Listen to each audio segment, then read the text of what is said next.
Good morning, student. Today I am going to explain the lesson 4 carbon and its compound. Our subtopic is homologous series. What do you mean by homologous series? Homologous series means a series of compounds in which the same functional group substitute hydrogen in a carbon chain is called homologous series. A series of compounds, जो carbon compounds की जो series है उसमें अगर same functional group लगे इसको हटाकर hydrogen को हटाकर, तो उस कार्बन चेन को क्या बोलेंगे? Homologous series. वो पूरी की पूरी कार्बन चेन होमोलोगस सीरीज कहलाती है। जैसे एल्केन सीरीज, एल्कीन, एल्काइन, जो मैंने आपको पहले पढ़ाया था, एल्केन, एल्कीन, एल्काइन, ये भी होमोलोगस सीरीज में काउंट होती हैं। आपने एल्केन पढ़ा था, जैसे CH4 फर्स्ट जो उसका था CH4 था, तो नेक्स्ट क्या था C2H6, नेक्स्ट क्या था C3H8। ये एल्केन सीरीज है, ये होमोलोगस सीरीज ही कहलाती है। इसमें फर्स्ट कंपाउंड और सेकंड कंपाउंड के बीच में CH2 यूनिट का गैप है। किसका? एक कार्बन ज़्यादा है और 2 हाइड्रोजन। अगर नेक्स्ट पे आ जाओ C2H6 और C3H6, इनके बीच में भी आपको CH2 एक कार्बन और 2 हाइड्रोजन ज़्यादा मिलेंगे। इस तरह से जो होमोलोगस सीरीज होती है उसमें एक कार्बन और 2 हाइड्रोजन ज़्यादा लगे होते हैं एक कंपाउंड से नीचे दूसरे कंपाउंड की तरफ आते हुए। तो अगर ऐसा होगा तो उसका मोलिकुलर मास में क्या फ़र्क पड़ेगा? Molecular mass will increase. क्यों? एटॉमिक मास इंक्रीज हो जाएगा। एक कार्बन का 12 U मास होता है और जो हाइड्रोजन उसमें एक हाइड्रोजन का 1 U मास होता है। अगर आप CH4 का मास निकालो टोटल और फिर C2H6 का निकालो तो उसका मोलिकुलर मास इंक्रीज होता चला जाएगा। जब भी किसी चीज़ के कंपाउंड्स हैं उनका मोलिकुलर मास इंक्रीज होता चला जाए, इट मीन्स उनकी फिजिकल प्रॉपर्टी डिफरेंट होंगी।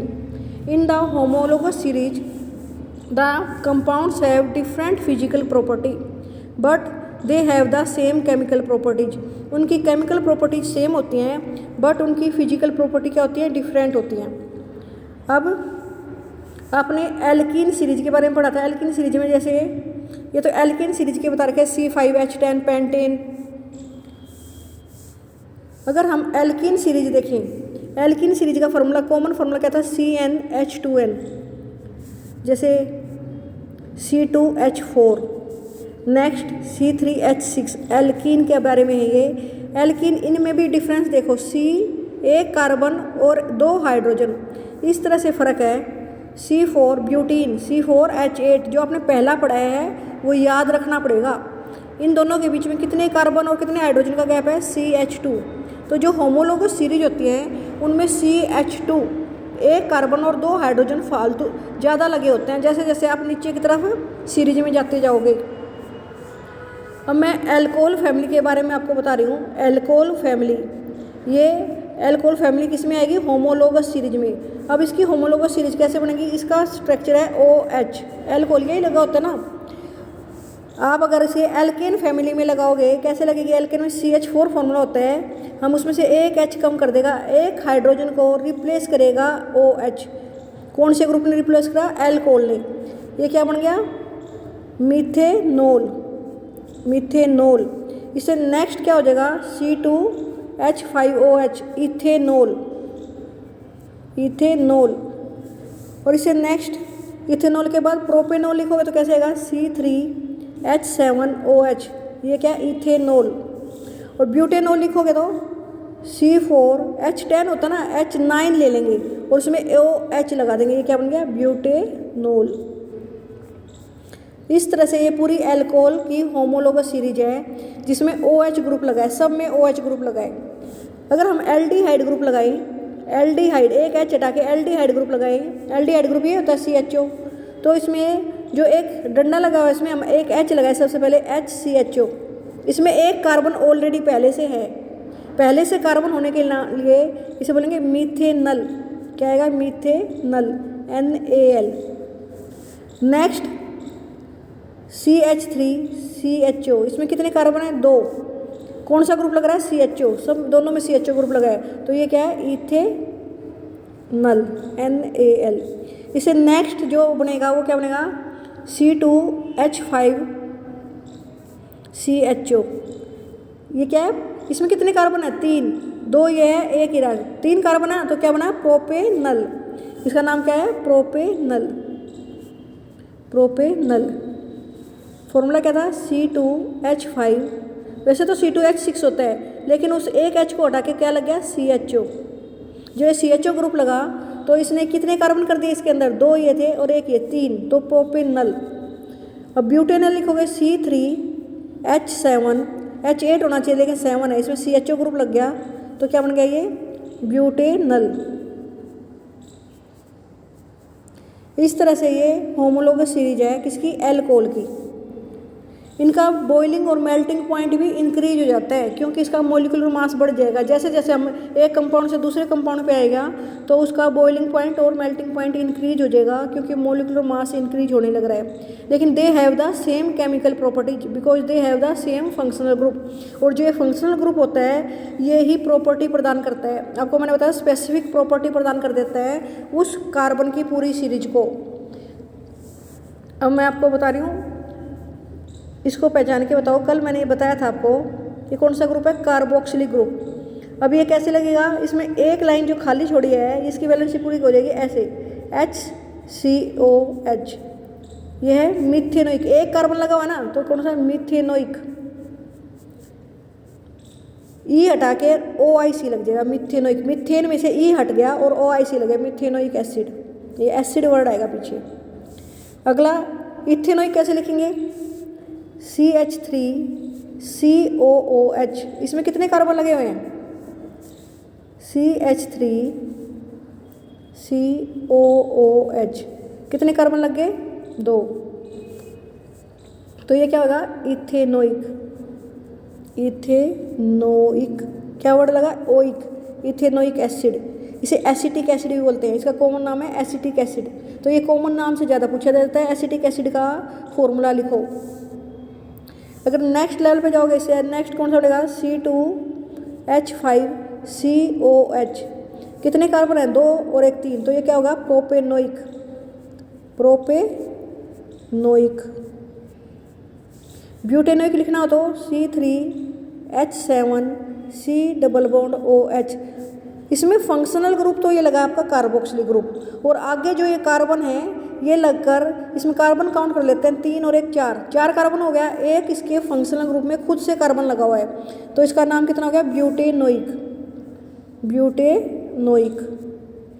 इस तरह से ये पूरी कार्बोक्सिलिक ग्रुप की फैमिली है और इसे होमोलोगस सीरीज बोलते हैं। होमोलोगस सीरीज मीन्स एक पूरी फैमिली जिसमें सेम ग्रुप लग रहा हो, सेम इसमें कार्बोक्सिलिक ग्रुप लग रहा है। सब में कौन सा ग्रुप लग रहा है, कार्बोक्सिलिक।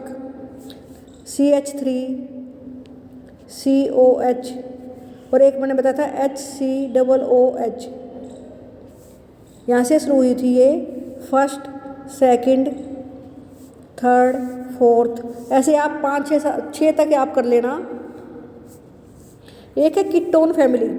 कीटोन जो फैमिली है उसके जो फॉर्मूला था ये था, इसके दोनों तरफ एक एक कार्बन लग के बनेगा, दोनों तरफ एक एक कार्बन अटैच हो जाती है। ये फैमिली कैसे बनती है, सबसे पहले यूँ, इधर एक C और एक इधर C। अगर स्ट्रक्चर बनाए तो दोनों तरफ एक एक C लग गया तो इसकी अगर हम वैलेंसी को पूरा करें तो इस तरह से H लग जाएंगे। जो इसका सबसे पहला कंपाउंड होता है ऐसे बनता है। इसमें कितने कार्बन लगे, 1 2 3 3 C लगे हैं तो ये हो गया प्रोपेनोन। प्रोपेन होना चाहिए ना, ई हट जाएगा, ई की जगह बन जाएगा प्रोपेनोन, ONE, प्रोपेनोन। इसका नाम क्या है, प्रोपेनोन। तो जो कीटोन फैमिली है उसमें मिथेनोन इथेनोन नहीं होता, प्रोपेनोन से शुरू होगा क्योंकि इसके दोनों तरफ एक एक सिंगल बॉन्ड लगा होता है जो हम कार्बन से फिल करते हैं। तो प्रोपेनोन से शुरू होगा ये। नेक्स्ट अगर हम ब्यूटेनोन बनाना चाहें तो क्या से बनाओगे, ब्यूटेनोन के लिए इसका फॉर्मूला जो मैंने पहले अभी प्रोपेनोन बनाया वो लिखोगे आप CH3COCH3। अब अगर ब्यूटेनोन बनाना चाहो तो C2H5COCH3। अब इसमें कार्बन काउंट करो, 2 कार्बन ये रहे, एक ये 3 और एक 4, तो क्या हो गया ये ब्यूटेनोन। Butanone NONE। नेक्स्ट बनाना चाहोगे तो C3H7COCH3। ये क्या है? पेंटेनोन। इसमें 5 कार्बन लग रहे हैं। Pentanone, NONE, pentanone. अगर आप इसका स्ट्रक्चर बनाना चाहो पेंटेनोन का, कैसे बनेगा? इधर आपने CH3 लगाया, आपके पास 2 कार्बन लग चुके हैं, 3 कार्बन और लगाने हैं आपने। कितने कार्बन और लगाने हैं? 3 और फिर उनकी वैलेंसी पूरी कर लोगे, आपको यहाँ 3H लग जाएंगे कोने पे, 3H, यहाँ 2H, यहाँ भी 2H। इस तरह से इसका स्ट्रक्चर पूरा हो जाएगा। जो ये H3 है, इसको आप ऐसे भी करके लगा सकते हो, 3H, 1H यहाँ लगाया और 1H ऐसे। CH3 लिखने के बजाय 3H ऐसे दिखा दो और इनके ऊपर H पूरे करो इस तरह से। ये आज मैंने आपको क्लास में भी समझाया था, जब क्लास में जो स्टूडेंट आए थे उनको ये प्रोपेनोन, ब्यूटेनोन, ये सब आपको पूरी सीरीज आपको मैंने बना के दिखाई थी। तो आप इसको नोटबुक में बना लेना। ओके स्टूडेंट, आज आपका मैंने इतना ही आपको करना है। बाकी जो सिलेबस है इसमें, बाकी जो नोमेनक्लेचर ऑफ कार्बन कंपाउंड ये कट हो गया। आगे का भी जो पूरा चैप्टर है वो आपका 4th चैप्टर कम्प्लीटली कट हो गया है। केवल जहाँ तक आज मैंने करवाया है यहाँ तक ही आपका चैप्टर आएगा। और एक इसका ये ब्लू बॉक्स है ना, ये वाला कर लेना, ये सारा ब्लू बॉक्स कर लेना। अंदर ब्लू बॉक्स तक तो यही आएगा। और बाकी एक्सरसाइज में फर्स्ट 6 क्वेश्चन है ना, केवल वहीं तक है। और बाकी सारा आपका ये पूरा चैप्टर आगे सारा ये कंबस्शन, केमिकल प्रॉपर्टीज, ये सब क्या है, कट हो गई है आपकी। जो केमिकल प्रॉपर्टीज हैं ये सब आपका आगे का जो है सब चैप्टर कट हो गया है। एडिशनल रिएक्शन, ये रिएक्शन वगैरह सब आगे तक पूरा चैप्टर कट हो गया है। ठीक है, केवल यहाँ तक ही आपके सिलेबस में है। इसे आप अच्छी तरह से रिवाइज करके कर लेना। और मैंने आज ये चैप्टर आपको लिखने के लिए भी भेजा है, इसकी PDF बना के आपके पास लिंक भेजा है, तो वो आप राइट डाउन कर लेना।